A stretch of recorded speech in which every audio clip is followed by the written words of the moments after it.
qapı qarşısına və təəssüf ki, Xorvatiyalılar hesab açırlar.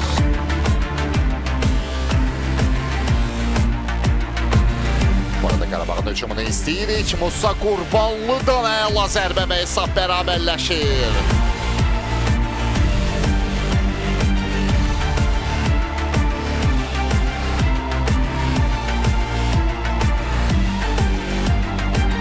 Kaşyuk, Erman top gözlüydü. Kaşyuk mərkəzə çəkildi. Kaşyuk'un zərbəsi, oy oy oy oy oy. Kaşyuk'dan sadəcə möhtəşəm gol.